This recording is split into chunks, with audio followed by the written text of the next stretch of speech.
Hi పిల్లలు, రెడీగా ఉన్నారా? నానమ్మ కథ చెప్పడానికి వచ్చింది. ఇవాళ మన కథ పేరు ఏంటి తెలుసా? పేను పెసర చేను. బాందా పేరు? అనగనగా ఒక ఊర్లో ఒక పేను ఉందిట. ఆ పేను పెద్ద పెసర చేను వేసుకుందిట. పెసర చేను వేసుకుంటే ఆ సంవత్సరం పెసలు బాగా పండాయట. రాజుగారు ఒక పల్లకీలో వస్తూ అలా ఊరంతా చూస్తున్నారట. చూస్తూ ఈ చేను చూసి, ఈ చేను ఎవరిది అని అడిగారట. అడిగితే అప్పుడు ఆ చేను పేనుగారిదండి అని చెప్పారట. ఏమిటి పేనేమిటి, దానికి పెసర చేనేమిటి, మళ్ళీ దాన్ని పేనుగారు అంటున్నారా? గడప మీద వేసి కుక్కేయండి అన్నారట రాజుగారు. అప్పుడు పేనుకి కోపం వచ్చిందిట. కోపం వచ్చి ఏం చేసిందో తెలుసా? అప్పుడే పేను కోపంగాను, పేను రాజేమిటి, రాజుకి పల్లకి ఏంటి, పల్లకీలోంచి కిందేసి తొక్కండి అందుట. తొక్కండి అంటే అప్పుడు రాజుగారు కోపం వచ్చి, నా మీద యుద్ధానికి వస్తావా అని అడిగారట. అడిగితేను వస్తాను యుద్ధానికి ఎందుట. యుద్ధానికి వస్తానన్నప్పుడు అప్పుడు ఏం చేసింది, ఈ పెసలన్నీ పెద్ద పెసరట్టు కాల్చిందిట. పెసరట్టు కాల్చి దాన్ని మొయ్యలేక బండి మీద వేసుకుందిట. బండి మీద వేసుకుని అలాగ యుద్ధానికి ప్రకటించింది కదా, వెళ్తోందిట. వెళ్తుంటేనే దారిలో తేలు కనిపించిందిట. తేలు కనిపిస్తే అప్పుడు ఎక్కడికి వెళ్తున్నావు పేనుగారు అని అడిగారట. నేను రాజుగారి మీద యుద్ధానికి వెళ్తున్నాను, నువ్వు వస్తావా అని అడిగిందిట. నువ్వు వస్తే కనుక నీకు నేను పెసరట్టు ముక్క పెడతాను అంటే అప్పుడు పేను అందిట, నేను వస్తాను అందిట. అప్పుడు పేనుగారు తేలు కలిపి వెళ్తుంటేట పాము కనిపించిందిట.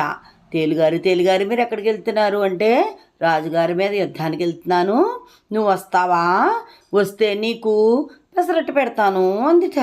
పెసరట్టు ముక్క గురించి పాము అందిట, నేను వస్తాను అందిట. అప్పుడు పేనుగారు తేలు పాము కలిపి వెళ్తున్నాయట. వెళ్తుంటే దారిలోట ఒక మాట్లాడి రాయి కనిపించిందిట. వాళ్ళకి కనిపించే రాయి అందిట, పేనుగారు అక్కడికి వెళ్తున్నారు అందిట. నేను రాజుగారి మీద యుద్ధానికి వెళ్తున్నాను, వస్తావా అని అడిగిందిట. అడిగితే నీకు పెసరట్టు పెడతాను అంటే, సరే నేను వస్తాను అందిట. ఇవన్నీ కలిపి ఒక పేనుగారు తేలు పాము మాట్లాడి రాయి అన్నీ కలిపి రాజుగారి మీద యుద్ధానికి వెళ్ళాయట. వెళ్తేను అప్పుడు పేనుగారు ఏం చేశారట, తేలునేమో రాజుగారన్న గదిలోనూ అద్దం వెనకాల ఉండమందిట. పామునేమో బిందులో ఉండమందిట, నీళ్ళ బిందులో, మంచినీళ్ళ బిందులోను. మరేమోను మాట్లాడి రాయింది కదా దొడ్డి వెంపుని మళ్ళీ పందిరి మీద ఉండమందిట. ఉంటే ఇవి ఎవరు ఏ ప్లేస్ చెప్పారో ఆ ప్లేస్కి వెళ్ళిపోయాయట. అప్పుడు పేను ఏం చేసిందిట, రాజుగారి గదిలోకి వెళ్ళి రాజుగారి గడ్డల్లో దూరేసిందిట. దూరి ఓ కుట్టేయడం మొదలెత్తింట. ఇదేంటి ఇంత కుట్టేస్తోంది, ఏముంది అనుకుని దువ్వుకుందామని చెప్పి గదిలోకి వెళ్ళి అద్దం వెనకాల చేయి పెట్టారట.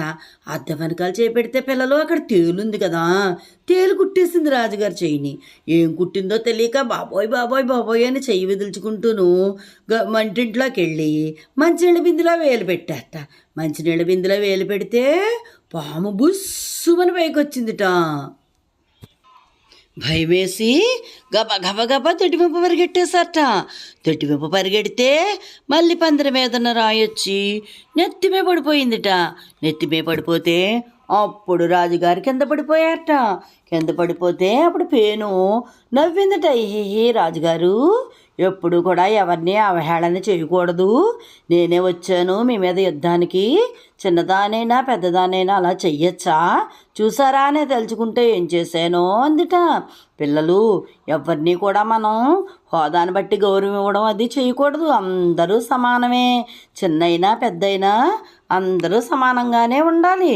చిన్న ఉద్యోగమైనా పెద్ద ఉద్యోగమైనా ఉన్నవాళ్ళైనా లేని వాళ్ళైనా అందరినీ కలుపుకుంటూ మనం వెళ్ళాలి. అది పిల్లలు.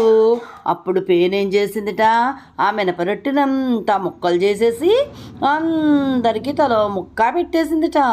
అందరూ తినేసి హాయిగా మళ్ళీ ఎవరిళ్ళకి వాళ్ళు వెళ్ళిపోయారట. కథ కంచికి మనం ఇంటికి. బాగుందా పిల్లలు ఇవాళ కథ? రేపు ఇంకో మంచి కథతో వస్తానే. బాయ్.